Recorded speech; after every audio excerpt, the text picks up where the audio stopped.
Hello everybody, welcome back to my channel where we talk about skincare, grooming, and sometimes hair, so if that sounds like your thing, make sure you are subscribed. Also, come and follow me on Instagram where I post a lot of stuff you're not going to see here on YouTube. Today I want to talk about more of my most repurchased skincare products. These are the products that I pretty much can't live without. They may not necessarily be my favourite or the most special. Actually, a few of them are. A few of them are a bit like, oh, they're fine. But these are the products that I've just spent the most money on. And these all will be products that I've bought with my own money. So let's get into some of my favourite products of all time. And we're going to start with TROIAREUKE, I say that so wrong, ACSEN Pore Control Mask. So I never believe brands when they say that their products minimizes the appearance of pores. Never, and nor should I, because it's usually complete bullshit. This is like a general thing that clay masks claim to do, and I've obviously tried loads of clay masks in the past, and yes, they do make your pores look smaller and a little bit clearer, but they tend to make my skin look matte and somewhat dry in the process. So I do feel like that poreless look comes from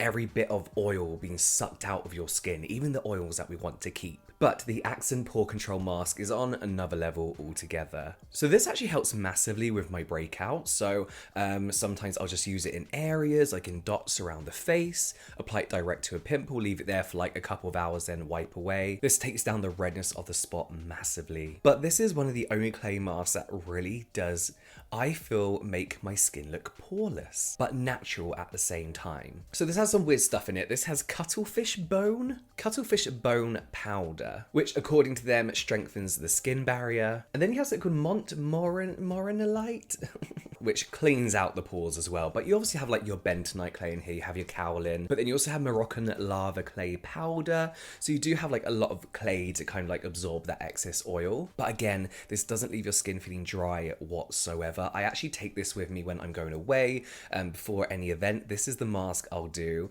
to make my skin look smooth, take down any redness as well. So this is probably, I've known this brand for years. They originally sent me one and then I loved it so much I was like, I'm just gonna have to keep buying this and buying this and buying this. So this is probably my 5th tube of this, like in the last 2 years. Bearing in mind I don't use a clay mask like every day, but I love this. The ACSEN line in general, their cleanser, I'm pointing up there, there's a shelf up there with it on, is incredible as well. Okay, the next one is the Glossier Berry DOTCOM Universal Skin Salve. So I always say this when I talk about this product, and I'm starting to feel a little bit bad about, not bad mouthing it every time I talk about it, but this product isn't in this video because it's amazing in any way, and that's with all videos that this product features in. But I've purchased this about 5 times in the last 6 months, and that's not because I finished them, it's because I like it so much that I'm like trying to stock up on it.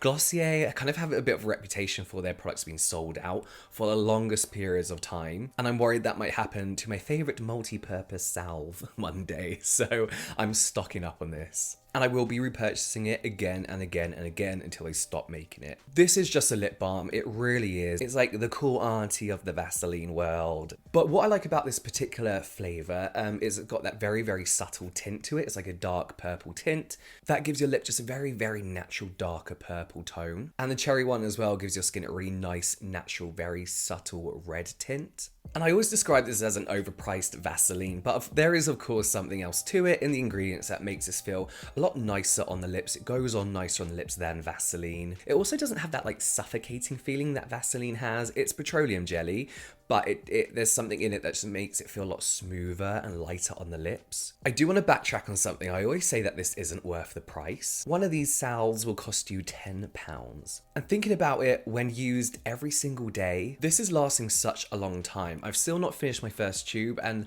I cracked it open maybe 5 months ago, and it's just coming to the end of the tube. So £10 for 5 to 6 months, I think is actually really, really decent. One thing I will say, they say this is a universal salve.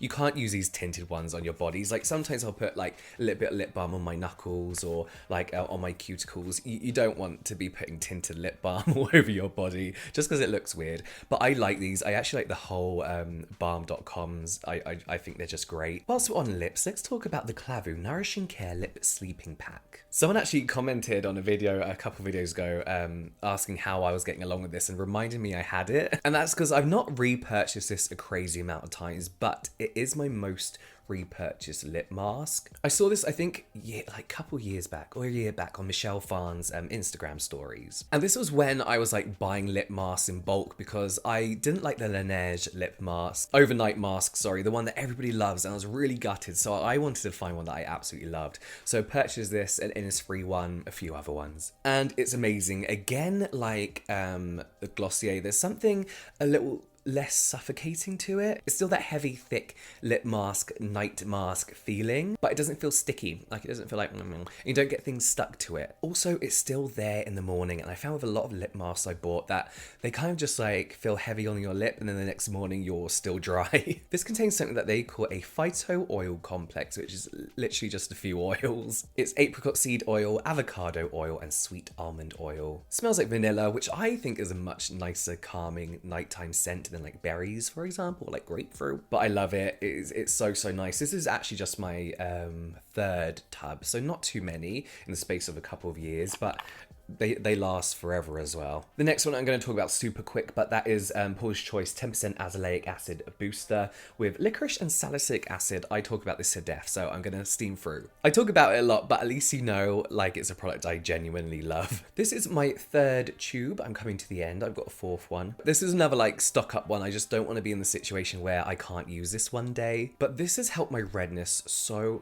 much. Not only redness, but my skin tone, the texture of my skin as well. But it helps massively with breakouts too. Azelaic acid is known to kind of target those problem areas, and it's anti-inflammatory as well, which is why I mainly got it just for my cheeks, like the redness on my cheeks and the dark spot that is kind of like laying like stagnant at the moment. Like, I faded it really well. Now it's just kind of like in a phase where it's not fading any further. So I feel like this might be a trip to the dermatologist for that. But yeah, I love this, and whenever I talk about it, I get a ton of messages and comments from other people who use this and swear by it as well. And they tell me how much it's changed their skin too. I love it. It's a booster, and I've said before that I'm not 100% sure on if mixing a booster with a product is the right way to go about things. So because my skin has been a little bit sensitive, I apply my moisturizer, then have been putting this over the top of a moisturizer. It feels just as effective. So yeah, I've been liking this a lot. And finally, we have the Purito Centella Green Level Safe Sun Unscented SPF 50 Plus PA 4+. This is now, as you know, my go-to sunscreen and some of your go-to sunscreen now. It doesn't feel like a sunscreen at all. In fact, it feels like just a nice moisturizer. It's a chemical sunscreen minus the potential stinging of the eyes, the odd bits of irritation chemical sunscreens can give me here and there. In the summer, I actually just use this and not a moisturizer because it has got those really nice moisturizing ingredients that not a lot of sunscreen has in them. And of course, the Centella, which is great for irritation, soothing, and helping keep your skin barrier at bay as well. Again, speeding through this because I mentioned this so many times, but I absolutely love this. This would be my fifth tube of this. Sixth, because I left one at a friend's house, so I had to rebuy it. But I love this so much. So they are some of my most repurchased products of pretty much all time ever. Let me know a few of yours in the comments down below. Also, a lot of people are asking why I have this like Illuminati thing in the background here. Why do you think I have it? But that's it from me now, guys. I will see you next time.